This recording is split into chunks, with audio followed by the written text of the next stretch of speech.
that. So again, Section 1031 of the tax code is what we're looking at to help people who are in investment real estate trade into bigger, better, more appropriate properties when they're ready to do so. They're called 1031 exchanges after the section. They're called like-kind exchanges because it says you can trade into like-kind property. And the great news about real estate is that it's all deemed to be like-kind as long as it's held for investment. So you're not limited to buying the same type of real estate again. So you could sell a condo and buy a rental house, or you could sell land and buy commercial property. It's all covered under Section 1031.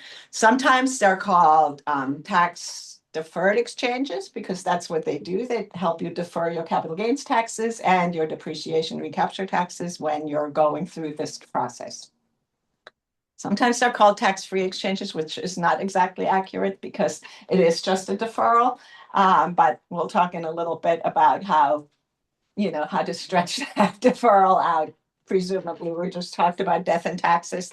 So death is potentially a positive thing in this scenario, which I'll tell you about in a little bit. They're also called Starker exchanges. Some of you might have heard them called that. And that's because the people who actually got this show on the road were a family called the Starkers. So the section in the code has been around since the 1930s, and it was mostly used by, people it was put there by people in the Midwest who sometimes would swap parcels with each other, like somebody's son married somebody's daughter, and they had, the fields were being swapped around, and the taxing authority would come along and say, hey, you sold something, so pay us the capital gains tax. And they said, but all we got was other dirt, right? All we got was other real estate. So that's where the section came from. But the likelihood that you have what I want and I have what you want and we're going to swap, it happens on occasion. I just had this conversation with one of my good clients who is going to do something where he's actually swapping with somebody. And I said, you this time don't need me because you would just do a deed of exchange when you're doing that. But so the section was just kind of sitting there. Are we good? Yeah. Okay. Not being used very often, again, because that likelihood is pretty slim. So in the 60s and 70s, this family called the Starkers came along, and they would sell a commercial property and, take the money, pay their taxes, wander around for a while. And then the next year they came along and they filed an amended return and said, hey, give us that money back because we did an exchange, because we bought something else with that money that came from this property. And the IRS was like, you didn't, and they won. And so that's where all the rules came from. Because the IRS got to the point where they were like, well, if we never know if we get to keep something keep our tax revenue when somebody sells investment real estate, then, this is not a good thing. So let's put some fences around all of this, lots of fences. So the first thing that they did was they said, the first thing is they shifted responsibility for making sure all the rules are followed to this private industry called the qualified intermediary industry. They said you have to have a qualified intermediary who will document your exchange and hold your funds beyond your constructive control between your sale closing and your purchase closing. And so that's where that industry came from. And I've been in this business previously with a large national title underwriter, and now with Town Bank for 18 years, where I went right before the Great Recession to do 1031 exchanges, and then there weren't any. So I had to go back to lawyering for a while, but I'm, full-time 1031 in the 1031 business now. So again, the first thing is you have to have a qualified intermediary. So what I always tell people, the only day I cannot help you with an exchange is the day after you close, because then the closing statement will have money going back to you. And that is, as far as the IRS is concerned, constructive receipt of the funds. And then you don't get to have your exchange because you have to have it documented before you close. And I always say, if you call me before you close, we will help you. I have a team of four of us, and we'll hop to it. I have I've had that happen a couple of times where people call, we're sitting down to closing and the seller said, we want to do a 1031 loan. Everybody get some coffee and, send me the contract and we'll work from there.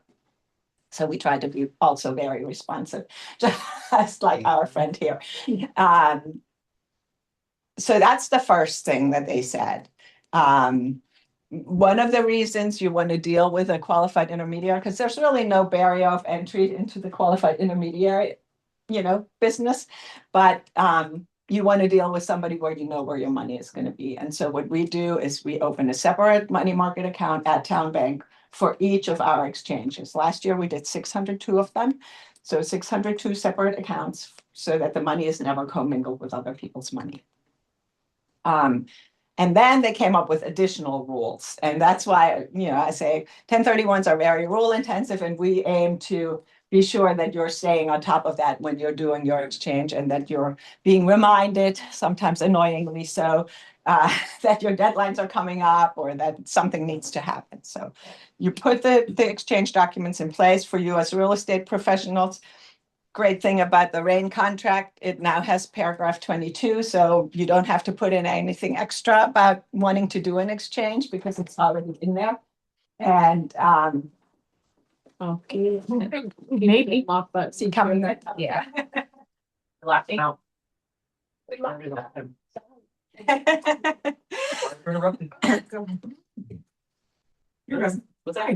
All good?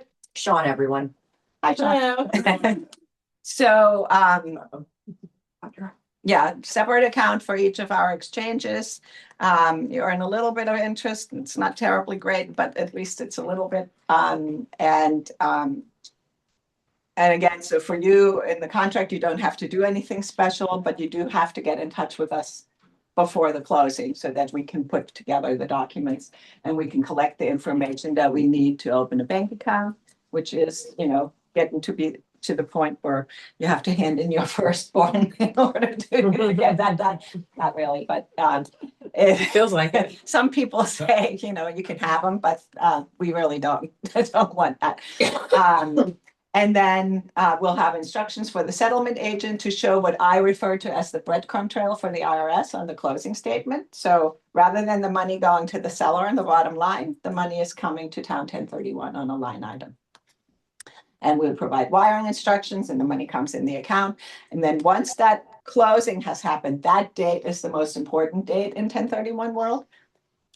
Because from that date, the taxpayer has 45 days to identify and up to 180 days to close on replacement property.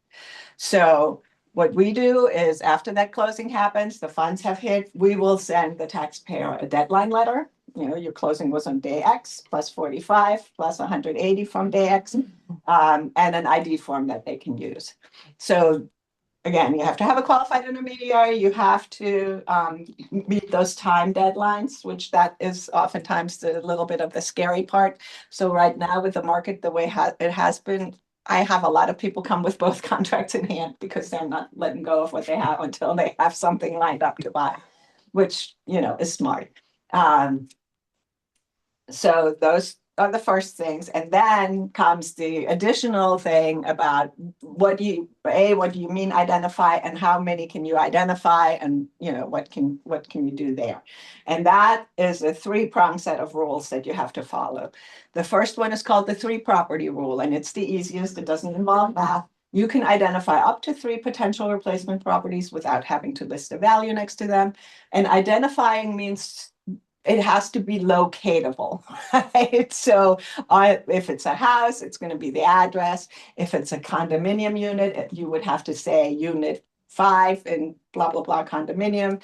If it's a lot, you'd have to say lot 7. So you can't just say a lot in that. That's not sufficient to be able to be locatable. So the 3 property rule is that works for people who plan on buying just one property of equal or greater value. Because it doesn't matter. So the idea behind it, which hasn't been terribly realistic in the real world, but you pick one and you get to give yourself a backup or 2, because there's 2 bad things. One bad thing, one really bad thing about 1031s. The first one is that after midnight on day 45, you cannot substitute something else. So you're stuck with that list of what you've identified.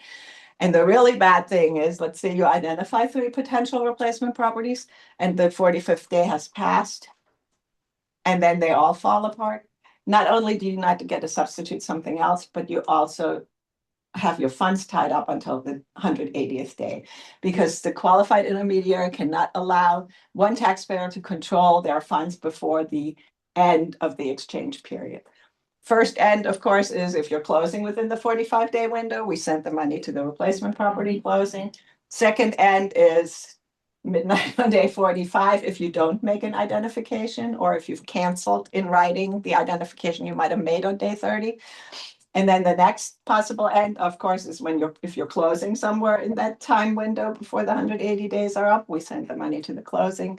But if you have something identified and you cannot close on one of the identified properties, then unfortunately your money is going to be stuck for the 180 days. And I just talked to a gentleman and he had only identified the one property, and then it had so many problems that he's decided not to buy it. And he goes, I guess I'll see you in 120 days. Which he at least was in good humor about it. But that's the rule, and that's not my rule. That's the IRS rule. Yeah. Can you, inside of that 45-day window, let's say you identified the 3 properties and all 3 were crap, they fell through or whatever. How many more properties can you now identify inside of that 45 days? Inside the 45 days, you can do whatever you want. Most people don't ever end up really formally identifying until closer to the 45th day, because they've, made an offer here and that was rejected, or that one they looked at and said, too much work to be done or whatever. So during the 45 days, you're wide open. And that's after you close on the home. Right. That you're going to be the closing date on the sale of the property that was sold. the time starts. Absolutely. So you can't do more than 3, just more backups. So, okay, we'll get to that second part of the rule. The first rule, again, 3 property rule. It's the only one that works if you're planning on buying one property that's of equal or greater value to the one that you're selling. The second rule that I used to refer to, you can't attach the Hampton Roads multi-listings and say, I'll buy a few of those, is called the 200% rule, and it does involve a lot of math. And so what it says is that if you want to identify more than 3 potential replacement properties, then you have to list a fair market value next to each of them. And the aggregate fair market value, adding the 4 or 5 or however many there are together, can't be more than 200% of the value of the property that you sold. So you can see that you would run out of that 200% before you run out of 3 properties if you're planning on buying an more expensive or equally expensive property. But it's for people who are diversifying. So I have a lot of people who will, they're selling one thing and they're like, I don't want to have it all in one, eggs in one basket or whatever the thing is. I want to diversify, or I want to have a beach house here and a mountain house there, whatever. Then they could identify, 5 and buy 2. Or Up to 200%. Up to 200%.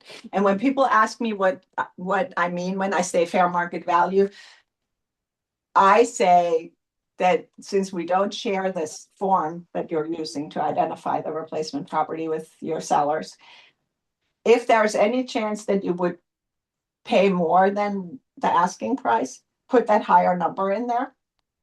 Because the third rule is very punitive, and I've had this conversation here before. I just talked to him again. He's an optometrist, and he proved me wrong when I used to say it was impossible. Because the third rule is called the 95% rule. And what it says is that if you identify more than 3 and you go over that 200%, and you can kind of accidentally sneak over that by, if you're bumping right up to it and then you pay a little more for one of the properties that you're buying, if that pushes you over, then you have to close on 95% of the value that you've identified for the exchange to be valid at all. So this guy, many years ago in my former life, sold some land for $400,000 and bought like 8 townhouses for over $1 million, which was from the beginning over 200. And then I was like, no, if one of these has a title problem, if one me, the worrier, I worried about Be it. realistic. Right. I worried about it way more than he did, and so he said it'll be fine, and it was. So, because he was able to close on all of them. So, and I'm doing a new exchange for him right now, where he's selling 2 of those townhouses and he's buying a condominium unit in Boston because his kid is going to go to school up there and also be an optometrist. And so he and some roommates are going to live in there, and so he'll treat it as investment property, and we'll see what happens after that when he graduates. But again, he's the only one who's ever managed this in my opinion. So qualified intermediary, can't have ever even constructive control of the money, have to do things within 45 days and 180 days, and you have to follow one of those identification rules. So So yeah. the 180 days starts after the 45 days? No, it starts From on the- the closing date okay. as well. And it's up to 180 days because it's really the shorter of 180 days or the date your tax return, including extensions, is due. So if you're closing in December and April 15th comes faster than 180 days, and if you're buying something maybe that's still being built or whatever, and if you need the full 180 days, then you have to file for an extension on your taxes. Anytime you're crossing tax years, you want to be super careful and not file a return, because filing a return would cut off your exchange. So this spring, actually, I had one customer who had identified something and then kind of sort of decided, and maybe they had decided it from upfront. I don't know. They never admitted that, but so they couldn't get their money back until, this tax year, and then they were able to. They called me and they said, here, we filed our tax return, so we cut off our exchange, so they didn't have to wait the full 180 days. But most of the time, it's, you want to be sure that you don't file a return to cut yourself off. So But, don't file an extension and get in your October 15th. well, except it's still the shorter off the 180 days. Yeah. So you're not going to be able to go all the way to October. No. To get it. So Don't let your closing be October 1st and try and do this and get to October 15th. I know You get 15 days. But so it's a great vehicle for people who are in investment real estate because it allows them to be in the kind of property that works best for them at whatever stage of life. I tell the story about, so 1031s used to be available for other things too. So we used to do a fair amount of barges and sports fishing vessels and planes and stuff. And for that stuff, it was mostly depreciation recapture. That was, deferred because you sold your old crane and you were going to buy a new one anyway. So you sold it to some guy who's just starting out in the business, who's happy with the old crane, and you don't have to pay your depreciation recapture taxes. But they also used to be available. I never got to do one for a horse or a cattle or whatever. But my favorite one was in 1964, Aston Martin collectible that was sold for $1.4 million and exchanged for 2 Ferraris from the 70s. But that's all over with since the 2017 Tax Cuts and Jobs Act. So now it's just real estate. And every once in a while, somebody in Washington says, gosh, if we could just collect all these taxes that are being deferred, then we could pay for our priorities, whatever they may be, right? And the story I always tell is that a 1031 is not just a benefit to the individual taxpayer, but it's a larger benefit, because it keeps the real estate people in business, the attorneys, the title companies, the agents, but it also helps the locality. And the example that I gave to our senators when they asked a few years ago was, I had a customer, and she and her husband had bought a lot in the Outer Banks, where they were ultimately going to build their retirement home. That was the plan down the road, way down the road. And unfortunately, her husband passed away, and not only didn't she want to, she couldn't build the house that they had planned on building. What she really needed was income. So Currituck County, every year, the real estate taxes on the lot went up a little bit, but she sold it. She bought 2 townhouses in Virginia Beach, and is now collecting income instead of just having the empty lots sit there and cost more in taxes. And a big house was built on that lot for somebody else. And so the tax revenue for Currituck County went up like that, right? Because it's a lot more tax collected on a big house than on a lot. And so that's what the county uses to provide the services that they provide to the local people. And so I think a 1031 keeps things from stagnating, right? Because it allows you to say, okay, well, I've had this mountain house, but I really want is a beach house right now. It has to be investment property, so your personal use has to be limited, at least for a while, but it is a tool that helps you be in the kind of property that works best for you. And that's why we love it. Yes. How do you make money? So, What's a 31 exchange? yeah, so we charge a fee. Okay, cool. It's a flat fee of $950 for a perfect. 1-for-1 exchange. We take that out in the proceeds when they come into the exchange account.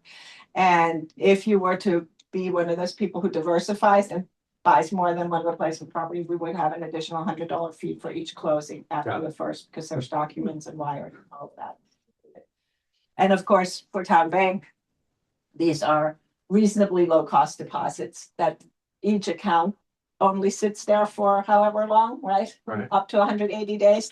But in the aggregate last year, we had like $74 million of average daily balances. So for the Oh. bank, that's a Beneficial. beneficial. Yeah, got it, yeah. And we talk about how we do that with 4 people, you know? So Yeah, that's a good number. we're like a little branch of our own. Yeah. We do everything internally. We open our own accounts, we do our own wires and all of that. So we're like a little self-contained unit. Yes. Could you just said something about personal use being limited for a while. Yeah. What's that all about? Okay, so Intentions changing.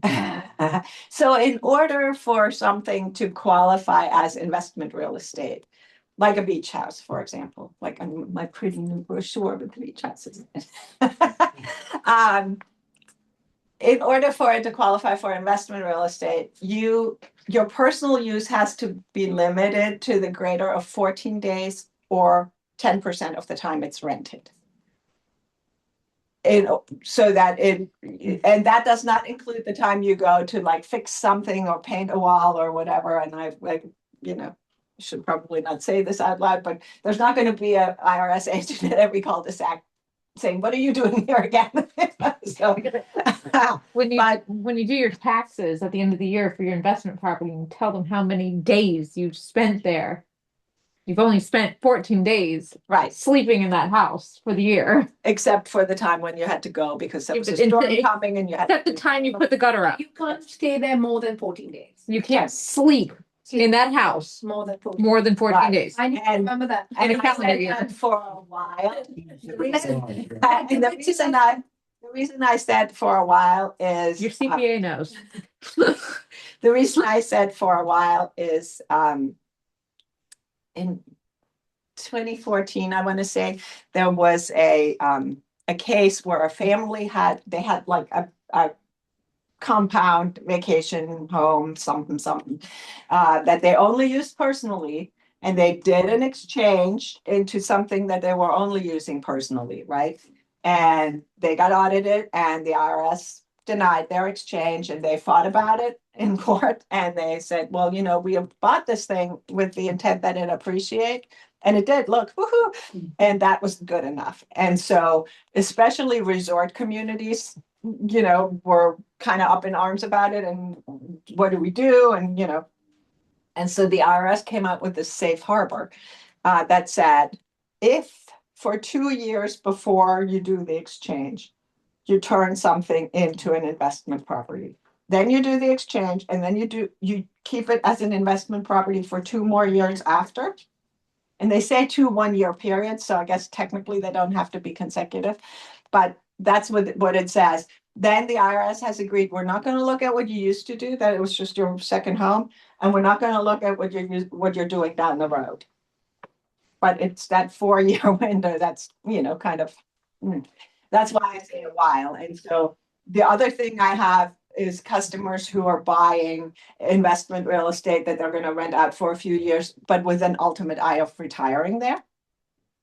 And then if they turn it into a primary residence, ultimately, not a second home, because a second home doesn't get the exemption on the taxes. But if they turn it into a primary residence and they own it for 5 years because they originally bought it as part of an exchange and they live in it for 2 out of those 5, then they can use their primary residence exemption when they sell it, which is $250,000 of gain being exempt per. It's $500,000 for a couple, right? And so I had a customer who I used to call my poster child, who he and his wife owned maybe 20 little rental houses here, and they were up to here with the management of themselves and, doing it all, being called at nighttime. And so it was during one of those times when a lot of tenants were buying the properties that they were renting. And so what they did is, which I thought was brilliant, is they would try to sell 4, at least sometimes 5, in that same time frame to buy one property that was down in the Outer Banks that was going to be managed by somebody else. And they ended up with 4 properties down there. And then a few years later, they made one of them their primary residence when they really retired. But the way they did it was, which I thought was a brilliant strategy, which is why I call them my poster child. They would do this early in the spring. They would start selling, and they would pick. So when you're selling several and you're trying to buy one to consolidate, then you have to remember your first closing sets your clocks running, your 45 days and your 180 days. And so what they would do is do it in the spring, start the clocks, pick a house that they were going to buy. And with each sale that happened, and what they wanted was to stretch out the replacement property closing for as long as possible to the 180th day from the first sale.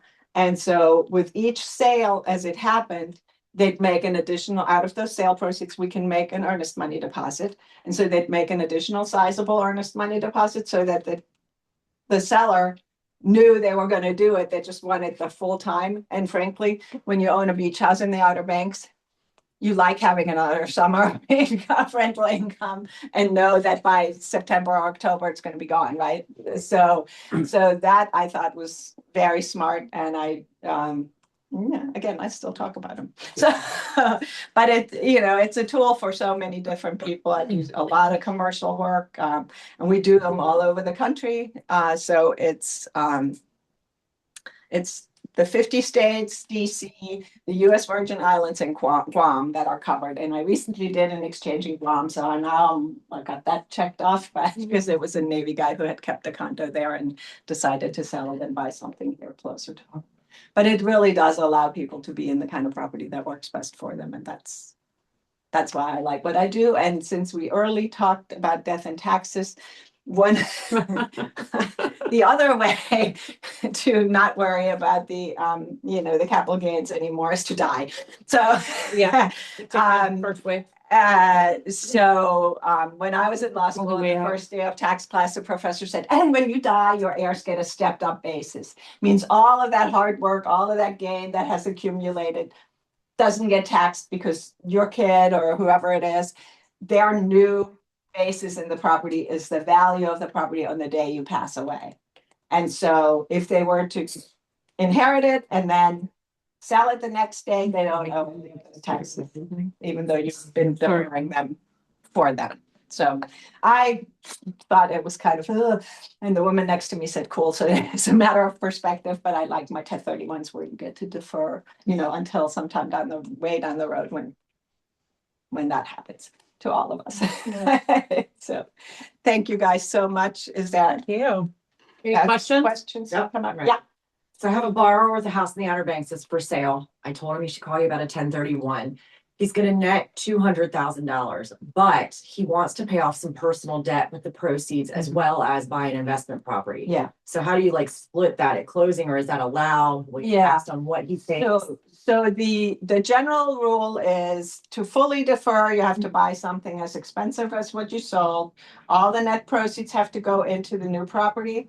And if you're paying off debt that is associated with the property, like a A mortgage HELOC. or a HELOC, then you have to replace that with new debt, because anything that you get that's not like kind property is deemed to be taxable boot, comes from pirate booty. That's at least what I'm told. And so in that case, since the personal debt is presumably not associated, like it's not in the property, credit cards and everything. My suggestion at that point is, what you have to understand is you would take the cash out at the closing that you need to do those things. But you have to also understand that you're going to be paying taxes on that, because that's cash boot. Sometimes you have people who want to buy something a little less expensive and the mortgage is going to be smaller, then they have mortgage relief boot, which is taxable. So, and then when you're doing what I would refer to as a partial exchange, where you're taking some cash out and, and people do it all the time. I mean, people say, I'm going to redo my kitchen. I need X dollars and I'm going to take those at closing, and I'll have to pay taxes on it. When you do a partial exchange, it's particularly important to talk to your tax advisor to make sure that it still makes sense to do an exchange, because so the way you figure out capital gain is you take what's called your adjusted cost basis in the property that you're selling, which is what you paid for it, plus capital improvements that you made, like a new roof or a split or whatever. Those are capital improvements, less the depreciation you've taken. And that the difference between that number and your sales price is your gain. That number is protected in a 1031, again, because it's just tax deferral, by becoming the new basis in the new property, right? And so if you were to quote, only replace the adjusted cost basis, you're not deferring any gain, so you're not really helping yourself. So, with however many thousands of dollars, it's probably not going to matter, especially if you've owned the property for a really long time, and but you want to definitely be sure that if you're doing an exchange, you're still making sense. And I'm a firm believer in not letting the tax tail wag the dog, because if it doesn't make sense for you, if you have these other things that you want to do with the money or need to do with the money, then go ahead and do that and not worry so much about the exchange. And I'm just lost my train of thought because it made me think of one other thing, but Exchange, tax deferred exchange. Right. Yeah, it's one of those things. But anyway, I want to be a resource. I'm here for you, my team, Leila and I. She has her certification as a certified exchange specialist, so she is awesome. And then we have two younger people who are learning and who are opening accounts and doing wires and learning about the documentation and learning about all the rules. And so my big thing is every time I answer somebody's weird question, I copy them. So make them read it and they go, oh, I didn't think of that. So Do we have any more questions? thank you. Nothing online, so I think we're good. Thank you so much, UTE. I got a couple events coming up too. April 16th, Direct Connect Networking. Got April 23rd, Ask the Underwriter. We'll be right back here with Ask the Underwriter. And then I'm doing a cornhole tournament that I'm sponsoring at Chicho's 29th Street on May 18th. You're welcome to click those QR codes if you're interested in coming to those. Other than that, thank you so much. Thanks. Appreciate it. Did a great job. On you. Yeah.